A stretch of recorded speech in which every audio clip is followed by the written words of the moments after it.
Okay, we're going to remove the nameplate, which is held on by two of these drive screws. So you can see I already removed one of them. And these little suckers are hard to get out. And they're all over the place on this saw. This is just one of the uses, or one of the applications. So I'm just going to take a piece of key stock.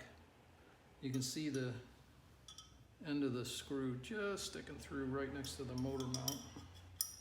So I'm going to take this piece of key stock, lay it above that screw, and just tape it in place, piece of masking tape, so that the key stock is sitting on top of the end of the screw, like that. Make sure it's held on there. It's gonna fall off on me. Now I'm going to take a little machined pipe coupling I was using for a different job. I'm going to place it over the screw head.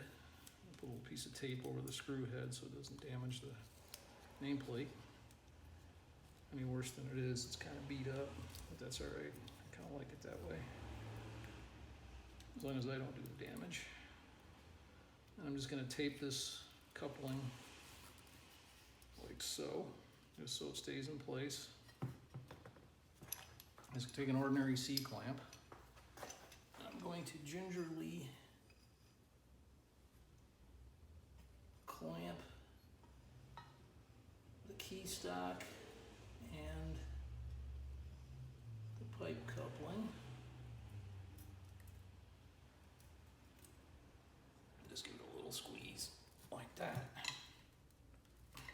Not much. Let her go. And you can see it came loose. So it's floating a little bit. I don't know if you can see that, but it's floating up and down a little bit. So that's enough space to just take your cheap Chinese tack puller. Again, let's put a little tape under on here to protect the casting and the decap and the nameplate. Just nothing more than to avoid scratching it. And just take your tack puller, get the head under the teeth, and out she comes. And there you go. Nameplate comes off. It's a little bit beat up, as you can see, but like I said, I didn't do the damage, so I'm okay with it. And there you go. Now this can be cleaned up. Okay, method number 2. The Skilsaw nameplate on the upper blade guard is held in by, again, 2 of these little drive screws, but they protrude all the way through to the through the entire thickness of the blade guard, so you can see them on the other side. So for this, I just took a 6-penny nail, 6-penny finish nail, cut it off with my Dremel, and then just very gingerly, I'm going to hold this with a pair of needle nose so I don't smack my fingers too badly. This is just a scrap plywood with a hole drilled in it. I'm going to place the head of the screw over the hole. Give her a couple little love taps. As you can see, it's already backed into its hole. So now I'm going to take the uncut nail, put it in the hole created by the screw backing out, and just tap it out. You can see she came loose.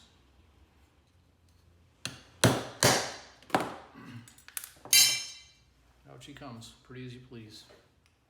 Okay, method number 3. The air duct that blows the motor exhaust out in front of the blade is also held on by these drive screws, but these are in blind holes, so you can't use the nail trick.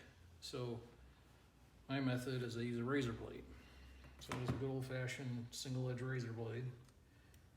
And this is a little bit tedious, so I'll do one of them. And you just stick it in near the head as you can. Get your tinning hammer or a little teeny ball point hammer. And drive it under the head.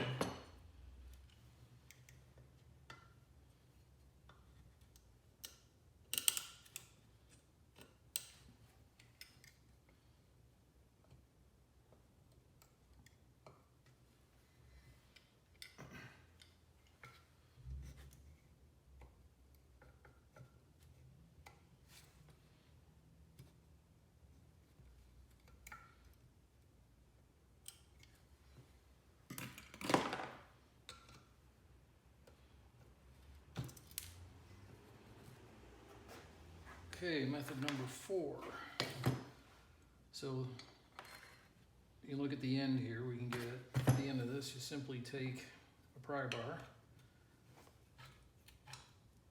and just very gently, so you can just lift the head just a teeny weeny bit is all you need. And again, get in there with your cheap tack puller.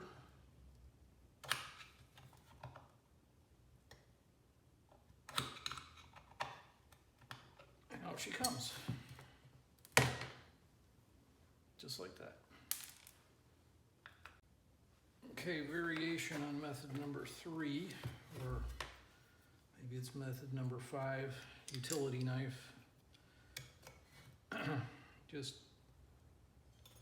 I'm flexing the blade, I'm pushing pretty hard on there, and flexing the blade, and putting the edge right under the head, and just take my tennis hammer and very gingerly tap, tap, tap.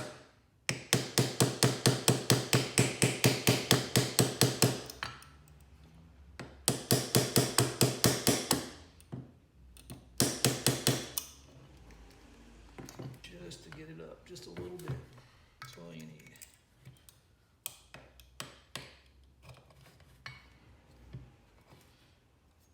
There we go.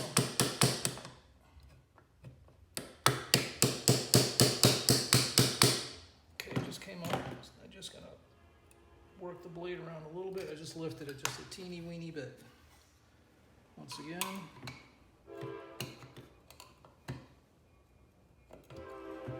She comes.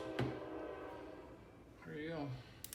Okay, method number 6, or whatever we're up to. So I got them all out of here except one right here. So on this one, it's kind of a bummer because it's in a corner and it's hard to get the razor blade in there. So on this one, what I'm going to do is I'm going to lift up the plate a little bit and I'm going to cam it over like that. You can see it lifting out. You can see it lifting out just a little teeny weeny bit. That's all you need.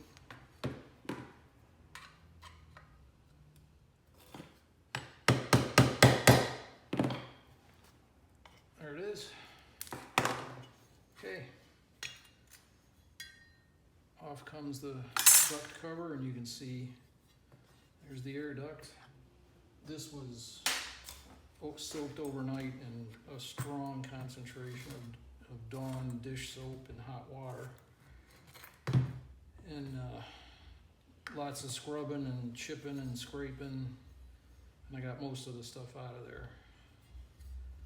And my next favorite weapon is citrus cleaner.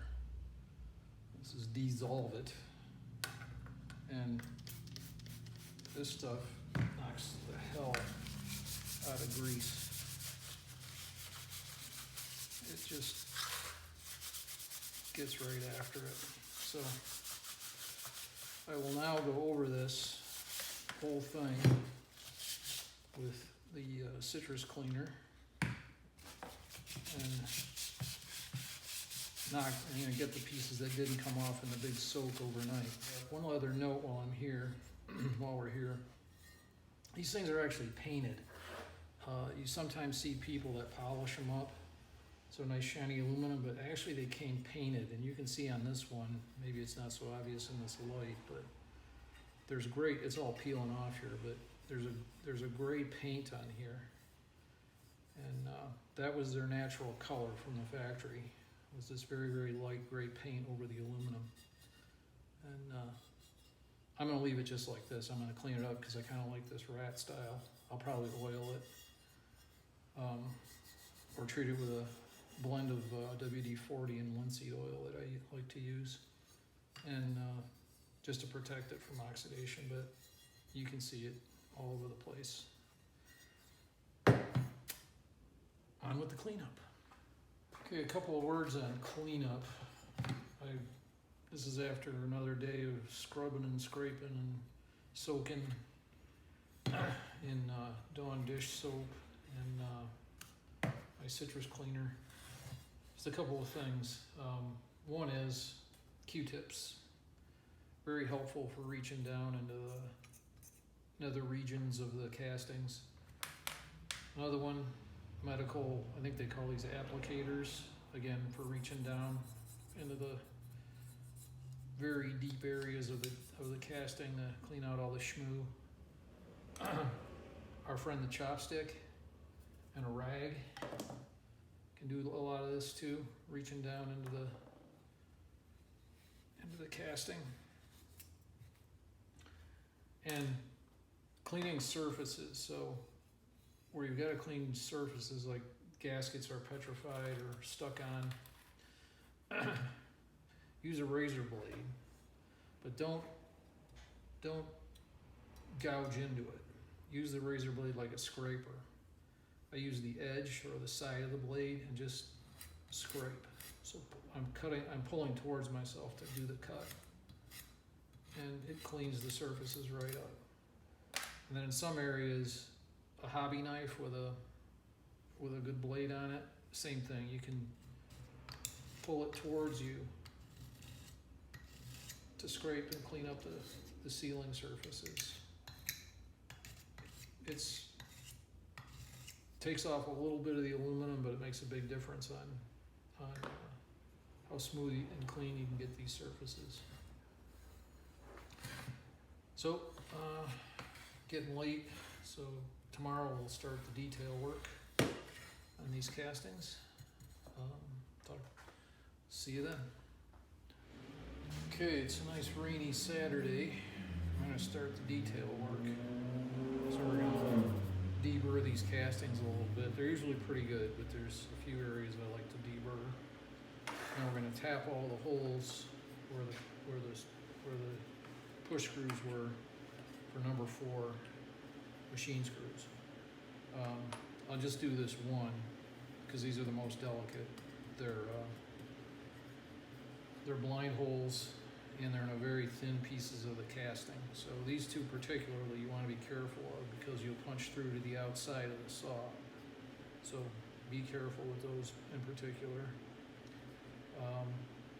And they'll just take a number 4 screw. This is obviously way too long, but it just needs to be tapped in about 1/8 of an inch because it just needs to hold this piece of sheet steel.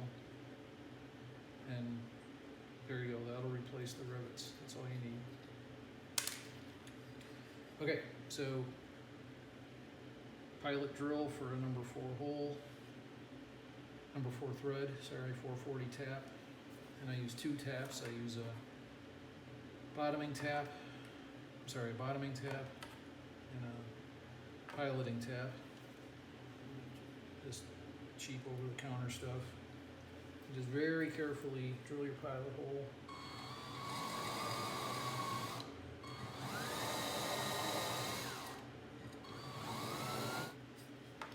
Use a little WD to lube it up.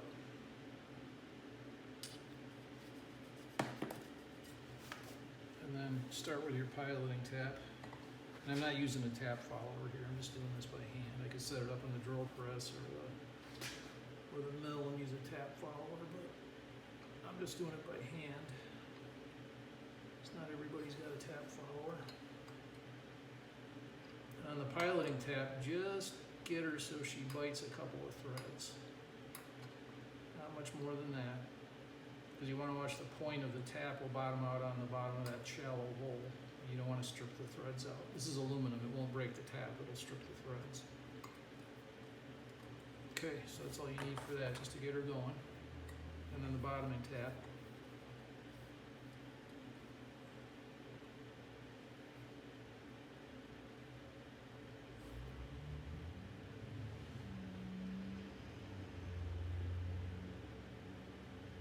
just to get her in there. Again, you don't need a lot, just a couple of threads is all you need.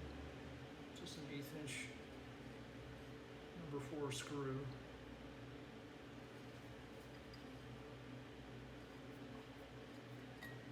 And then just make sure you got enough engagement. I'm just using this just to make sure I got the threads cut deep enough. Yep. So 1, 2, 3 turns. Yep, 3 turns. And that's all you need. And then just blow the chips out. Done. And just repeat, repeat, repeat. And here's for the nameplate on the motor housing. This is a through hole. So I'm just going to take the piloting tap. Let's get her going.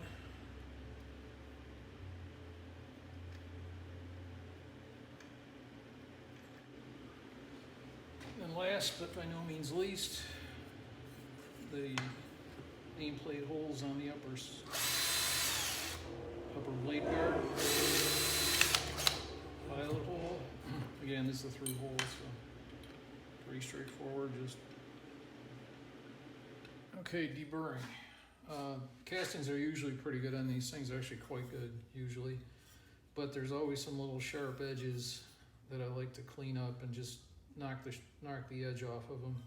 Makes it easier to assemble and reduces stress risers. Toolkits here, sandpaper. I'm using a Dremel tool. You can use a die grinder if you got one. Some sanding, little Dremel sanding drums, some burrs, and some stones. Go in silent mode for this, obviously, so I don't have to listen to it, but here it goes. I'm going to clamp this down. I'm going to start with this hole. That's where the motor wires go through the handle, and these things, like I said before, crack a lot right here. So I want to get rid of any stress risers around this so that it doesn't initiate a crack on the outside. So I'm going to reach in there with a really long burr. You can get away with it with a short stone or a short Dremel burr if you weasel your way in there. I just find it easier with a long one. And then I'm just going to go through the rest of the saw, rest of the castings, and just knocking off the little mold separation lines, like right here, the sharp edge of the bearing pockets, the sharp edge, the transition between the sharp edge between the where this motor housing casting was joined with the duct casting. There's a sharp edge right there where you can see some schmoo builds up. And then the screw access holes on the movable blade guard. Again, these tend to crack, and I want to get rid of any stress risers around there to make sure we don't initiate a crack. And then I'll just look around and see where other sharp edges there are and either knock them down with either sandpaper or stones or whatever it takes.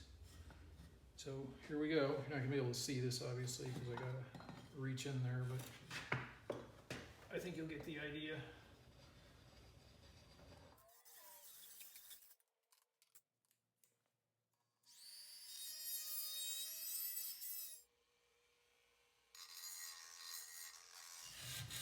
Knock off the corners here. Okay, another area, this one's not too bad, but I'll show you. You can see all the die ejector pins all over this thing. Sometimes some flashing builds up when they separated the dies and pushed out the part that was still hot. And it was still hot. The ejector pin makes a little flash, a little piece of flashing around the hole, around its circumference. This one's pretty good. This one's the only one that's got a little bit of flash around it. So I'm just gonna knock that off with a sanding drum.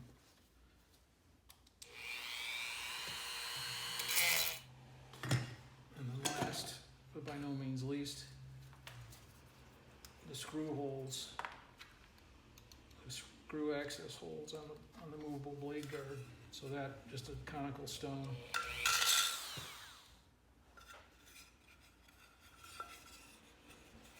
And that's all there is to that. Okay, clean up for the electrics.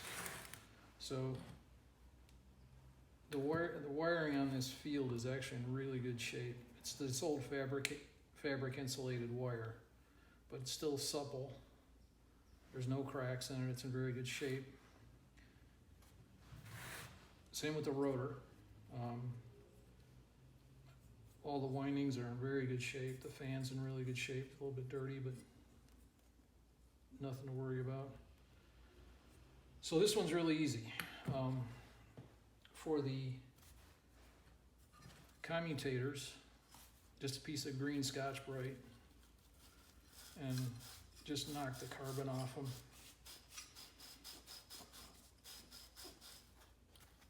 Just bring them back up to copper color.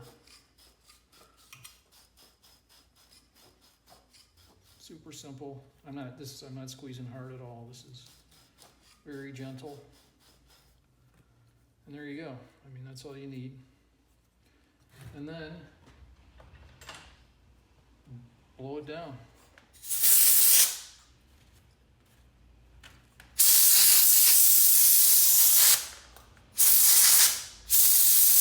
You can see all the dust coming out of it. It's all the dust that was been trapped in the field rotor windings.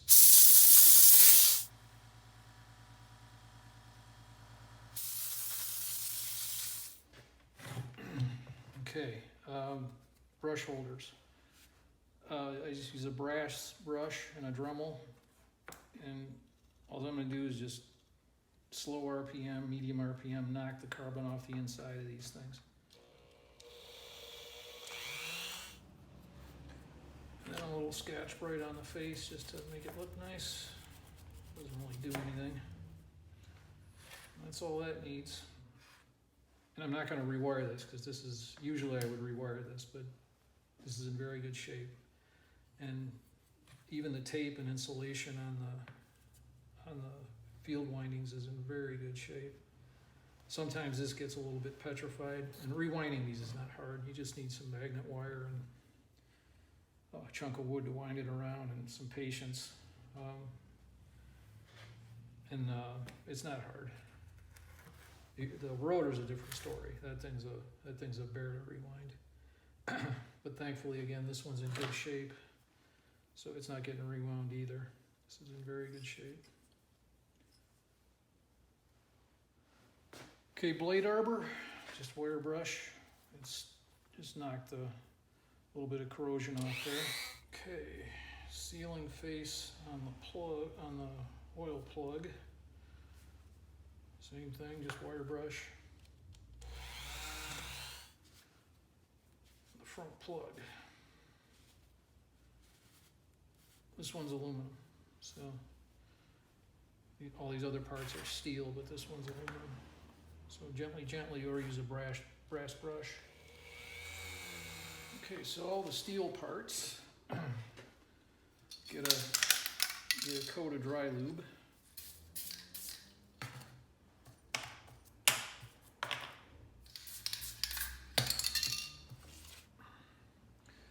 So I was looking closer at these brush holders, and I decided to pop them out of there after all. So these come out real easy. Pull these two little tabs on the little springs, and they pop right out. I'm just gonna wire brush them off.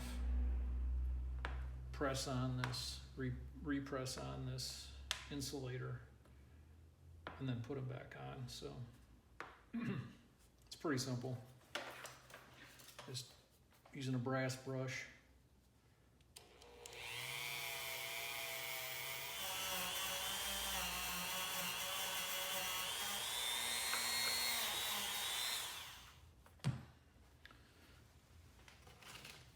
piece of blue Scotch-Brite.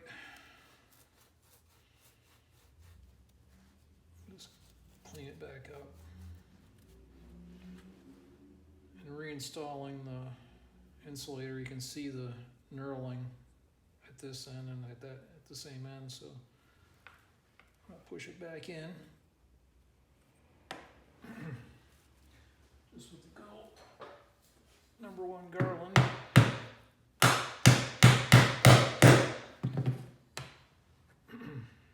Pretty as you please, that's all there is to it. And then to reattach it is pull these 2 little tabs out on the springs, and in she pops. That's all there is to it. Super simple. Okay, more prep work. So, as I mentioned, you could tell this thing had been taken apart before. One of the sure signs is you can see the ends of the screw heads are all garfed up. There's burrs on them. It's from screwdrivers slipping off as people are trying to change parts. Let me see if I can get a little more light on that. You can see that a little bit better. So with every one of these screws, I'm only going to do this one. You don't need to sit through all this. I just take a Dremel wire brush and turn it on, and then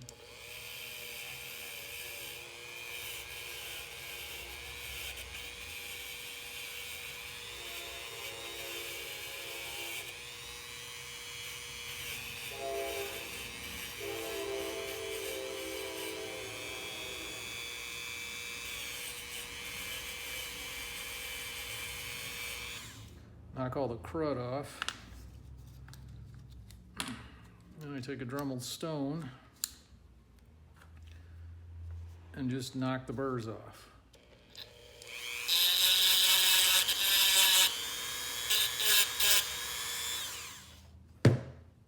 So every screw in the saw will get that treatment, and then I just bathe them in some WD, and then I'll probably put some dry lube on there, and that's it. So every screw in the saw is going to get that treatment. Tedious, one by one, so that's the next step. So a blade screw, it's left-hand thread, so I usually just, this one was all gooped up, so I usually just clean the threads with one of my handiest cleaning tools called beta carotene, which is conveniently stored in my thumbnail, and just run it down the threads and knock all the schmoo out of it. Sometimes a fingernail just gets where a thumbnail can't, and just keep doing that till she's cleaned up, and then I'll knock all these gnarly rounded over corners off it with my